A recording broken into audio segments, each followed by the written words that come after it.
ರಕ್ಷಾ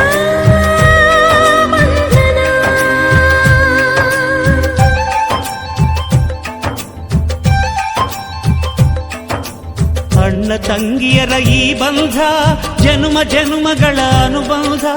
ಅಣ್ಣ ತಂಗಿಯರ ಈ ಬಂಧ ಜನುಮ ಜನುಮಗಳ ಅನುಬಂಧ. ಜೀವಕ್ಕೆ ಕೊರಳು ದೇಹಕ್ಕೆ ನೆರಳು ನಾವಾಗಲೆಂದು ಹರಸುತ್ತಿದೆ ಈ ರಕ್ಷಾ ಬಂಧನ.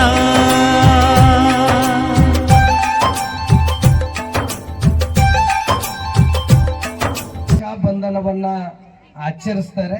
ಆದ್ರೆ ನಮ್ಮ ಭಾಗದಲ್ಲೇ ಇಷ್ಟೊಂದು ಸಂಖ್ಯೆಯಲ್ಲಿ ಒಂದೇ ಕಡೆ ಈ ರಕ್ಷಾ ಬಂಧನ ನಡೀತಕ್ಕಂಥದ್ದು ಯಾವುದಾದ್ರೂ ಒಂದು ಈ ಭಾಗದಲ್ಲಿ ಆ ಕ್ಷೇತ್ರ ಇದ್ರೆ ಅದು ಚನ್ನಬಸವೇಶ್ವರ ಗುರುಕುಲದಲ್ಲಿ ಇದೆ ಅಂತಕ್ಕಂಥ ಒಂದು ಹೆಮ್ಮೆ ಗೌರವ. ಇದು ಒಂದು ರಕ್ಷಣೆ ಸಂಕೇತ, ಅಣ್ಣಂಗಿ ರಕ್ಷಣೆ ಸಂಕೇತ. ನಮ್ಮ ದೇಶದಲ್ಲಿ ತನ್ನ ಧರ್ಮ ಪತ್ನಿ ಬಿಟ್ಟರೆ ಉಳಿದವರಿಗೆ ತಾಯಿ ಅಕ್ಕ ತಂಗಿ ಅಂತಕ್ಕಂಥ ಸಂಸ್ಕೃತಿ ಪ್ರಪಂಚ ಕೊಟ್ಟಿದ್ದ ದೇಶನೇ ಅದು ನನ್ನ ಭಾರತ. ಅಂತ ಒಂದು ಪರಂಪರೆ, ಅಂತ ಒಂದು ಸಂಸ್ಕೃತಿ ಇನ್ನೂ ಮುಂದಿನವ್ರು ಹೆಚ್ಚು ಮಾಡಬೇಕು. ಬಸವೇಶ್ವರ ಮಹಾದೇವ. ನಮ್ಮ ಭಾರತೀಯ ಸಂಸ್ಕೃತಿ ಬಹಳ ಉನ್ನತವಾಗಿರುವಂಥದ್ದು, ಎತ್ತರವಾಗಿರುವಂಥದ್ದು. ಭಾರತೀಯ ಹಬ್ಬಗಳು ನಮ್ಮನ್ನ ಹೊಸ ಚೈತನ್ಯ ಉಂಟು ಮಾಡ್ತಾವ.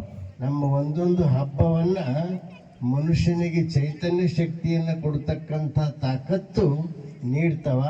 ಹೊಸ ಮನುಷ್ಯರನ್ನ, ಹೊಸ ಬದುಕನ್ನ, ಹೊಸ ಜೀವನವನ್ನ ಪ್ರಾರಂಭಿಸಲು ಒಂದೊಂದು ಹಬ್ಬ ನಮ್ಮ ಪ್ರೇರಣಾದಾಯಕ ಇದಾವೆ. ಅಂಥ ಹಬ್ಬಗಳು ನಾವೆಲ್ಲರೂ ಇಲ್ಲಿ ಅಣ್ಣ ತಂಗಿ ಅನ್ನುವಂಥ ಬಾಂಧವ್ಯ ಬಂತಂದ್ರೆ ಅವತ್ತು ಭಾರತ ವಿಶ್ವಗುರು ಆಗ್ತದ ಅನ್ಲಿಕ್ಕೆ ನಾವೆಲ್ಲರೂ ಹಿತದಲ್ಲ, ಅದು ಗಟ್ಟಿಗೊಳಿಸ್ಬೇಕು, ಅದು ಭದ್ರವಾಗಿರಬೇಕದು. ಈ ಪ್ರೇಮ ಬಾಂಧವ್ಯದಿಂದ ನಾವು ಬಾಳ್ಬೇಕು. ತಂಗಿ ಮೇಲೆ, ತಂಗಿ ಅಣ್ಣನ ಮೇಲೆ ಅಕ್ಕ ತಂಗಿ ಅನ್ನುವಂಥ ಭಾವದಿಂದ ನಿಮ್ಮೆಲ್ಲ ಕಟ್ತಾ ಇದ್ದೀರಿ. ಇದೇ ಭಾವ ನಮ್ಮಲ್ಲಿ ಗಟ್ಟಿಗೊಳ್ಬೇಕು. ನಮ್ಮಲ್ಲಿ ಅಂಥ ಭಾವ ಸರಿ ಶಾಶ್ವತವಾಗಿರಬೇಕು ಅನ್ನುವಂಥ ಮಾತನ್ನು ಹೇಳಿ ರಕ್ಷಾಬಂಧನದ ಶುಭಾಶಯಗಳನ್ನು ತಿಳಿಸಿ ಎರಡು ಮಾತನ್ನು ಮುಕ್ತಾಯ ಮಾಡ್ತೇವೆ.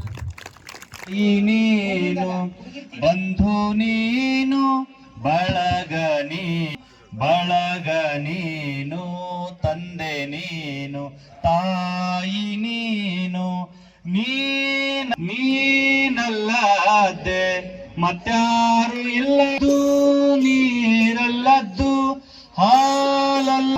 ಧರ್ಮ ನಿಮ್ಮ ಧರ್ಮ, ನಿಮ್ಮ ಧರ್ಮ. ತಂದೆ ನೀನು ತಾಯಿ ನೀನು. ಲೋಕಪೂಜ್ಯ ವಿಶ್ವಗುರು ವೈರಾಗ್ಯ ನಿಧಿ ಅಕ್ಕ ಮಹಾದೇವಿಯವರಿಗೆ, ಲಿಂಗೈಕ್ಯ ಡಾಕ್ಟರ್ ಚನ್ನಬಸವ ಪಟ್ಟದೇವರ ಸತ್ ಸಂಕಲ್ಪಕ್ಕೆ, ಪೂಜ್ಯ ಶ್ರೀ ಡಾಕ್ಟರ್ ಬಸವಲಿಂಗ ಪಟ್ಟದೇವರು ಮಾಡುವ ಕಾರ್ಯಕ್ಕೆ, ಧನ ಹಬ್ಬಕ್ಕೆ ಶರಣೋ ಶರಣಾರ್ಥಿ. ಧನ್ಯವಾದಗಳು.